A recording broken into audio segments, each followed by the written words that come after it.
जय श्री राम आदरणीय मित्रों। मैं लक्ष्मीपुत्र डॉक्टर कुमार गणेश जयपुर बीकानेर से प्रणाम। वर्ष 2025 की भविष्यवाणियों के वीडियो का क्रम जारी है और अब अजित पवार की बारी है। अजित पवार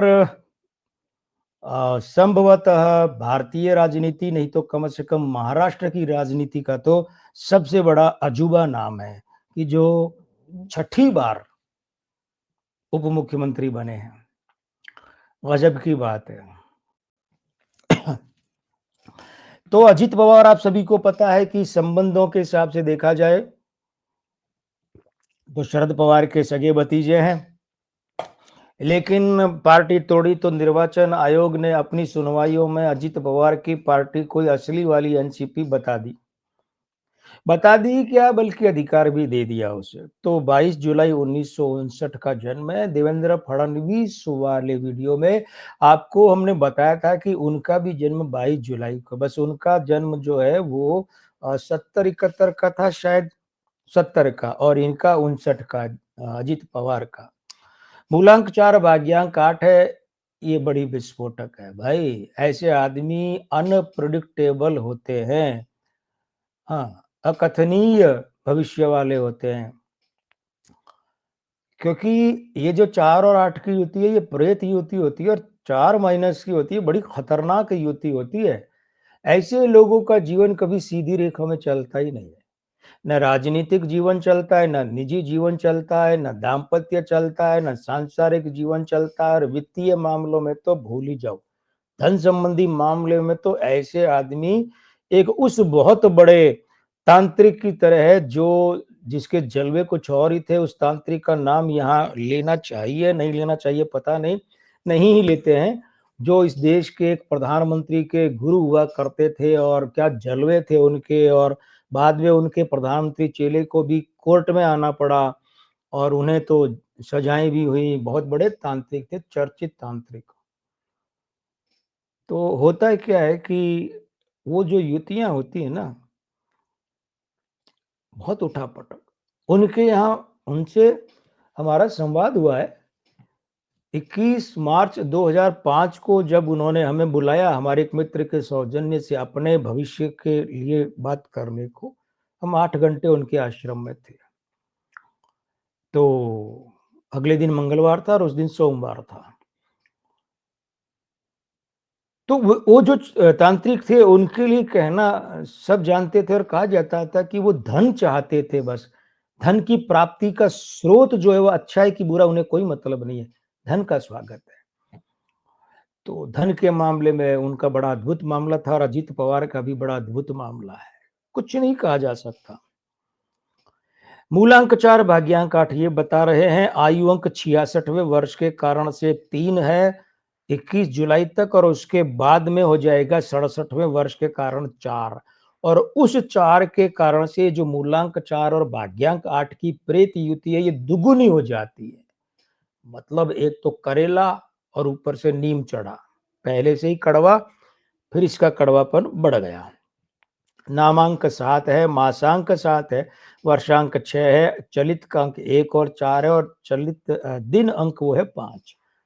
अब जो वर्ष 2025 का अंक 9 है, इसकी बात करें तो ये क्या कर रहा है, अजित पवार के मूलांक 4 और 22 जुलाई से जो इनका फिर 67वां साल होगा तो उसका अंक 4 और चलित अंक 4, ये यहां मिलकर क्या बना, 3 गुनी अंगारक युति बना रहा है। 3 गुनी अंगारक युति विस्फोट की होती है। अजित पवार जिस हिसाब से हैं, उनका जो जीवन है प्रेत युति द्वारा संचालित, मूलांक 4 भाग्यांक 8, ऐसे लोगों की महत्वाकांक्षाएं बहुत बढ़ी चढ़ी रहती है और पूरी होने में बाधाएं आती हैं। हर बार उन्हें समझौता करना पड़ता है कि अभी तुमने 100 मांगा है, 80 ले लो, 70, 75, 65 ले लो, 60 ले लो, ज्यादा नहीं मिलेगा। तो वो उनके अंदर एक फड़फड़ाहट रहती है कि नहीं भाई, मुझे नहीं मिल रहा है, मुझे नहीं मिल रहा है, ये रहता है। तो वो इनके साथ। अब हम यहाँ पर एक और बात जोड़ दें कि जो मासांक 7 है अजित पवार के यहाँ, ठीक है, और नामांक भी साथ ही स्त्रीअंक जोड़ दें तो वो जो हमने कहा ना कि इच्छाओं की अपूर्णता, अतृप्ति, महत्वाकांक्षाओं में समझौता, ये बात उनके साथ लागू हो जाती है। और ये बात क्या कराती है, फिर अंदर की महत्वाकांक्षाएं फड़फड़ाती हैं, जोर मारती हैं, बाहर पूरी होने के आसार नहीं है, क्योंकि एक तरफ एकनाथ शिंदे बैठे हैं, मुख्यमंत्री पद पर फडणवीस बैठे हैं। भला वो अजित पवार की अकेले की ही महत्वाकांक्षाएं पूरी क्यों करने देंगे, क्यों होने देंगे? वो अपनी पहले रखेंगे ना भाई। तो यहाँ अजित पवार का इस सरकार में खींचातानी का कार्यक्रम बनेगा, तनाव का, टकराव का, और एनडीए का जो गठबंधन है वो प्रभावित हो सकता है। अब देखिए, अजित पवार के जो चलित अंक हैं वो हैं 1 और 4। ये नेतृत्व के अंक हैं, नेता के अंक के हैं, मुखिया के अंक हैं। अब जो 1 है वो 4 के साथ क्या बना रहा है? विरोधी युति बना रहा है। ये दोनों की युतियों को हम एक तो कहते हैं पितृद्रोह की युति, दोष नहीं, द्रोह। और दूसरा इसे हम कहते हैं ग्रहण योग। ये दोनों ही बहुत बुरे हैं नेतृत्व के लिए, नेता के लिए।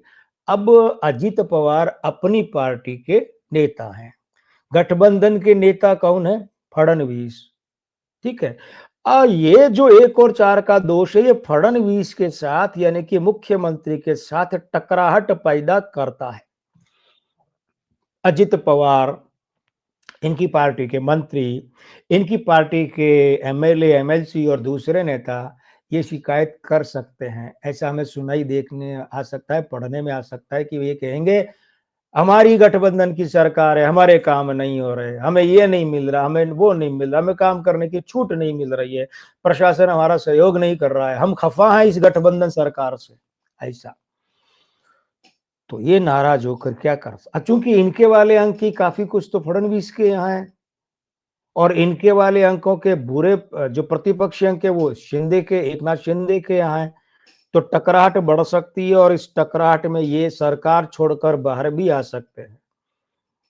और अगर ये ऐसा कर दें कि गठबंधन ही तोड़कर छोड़कर बाहर आ गए तो कोई अचंभे की बात नहीं। कुल मिलाकर हो ये सकता है कि अजित पवार को लगेगा कि मैं इस सरकार में शामिल होके फंस गया हूं। मंत्रालय से ये शिकायत है, इनके मंत्रियों को ये शिकायत है, फला जगह मुख्यमंत्री मेरे काम को कर लेते हैं। जैसे जब उद्धव ठाकरे मुख्यमंत्री थे तो आदित्य ठाकरे दूसरे मंत्रियों की घोषणाएं खुद कर देते थे, फाइलें पास करके खुद ही कर देते थे, सारा श्रेय क्रेडिट खुद ले जाते थे।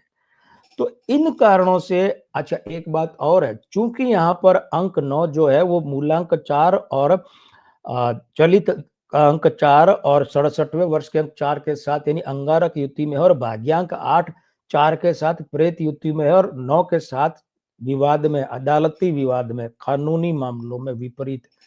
तो इसका मतलब वर्ष 2025 में अजित पवार के लिए कानूनी प्रतिकूलताएं रह सकती हैं, अदालती प्रतिकूलताएं रह सकती हैं।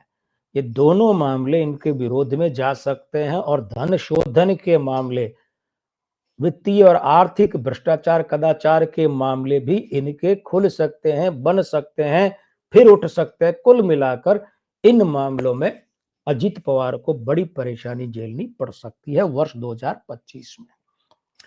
अगले एपिसोड में अगली बात।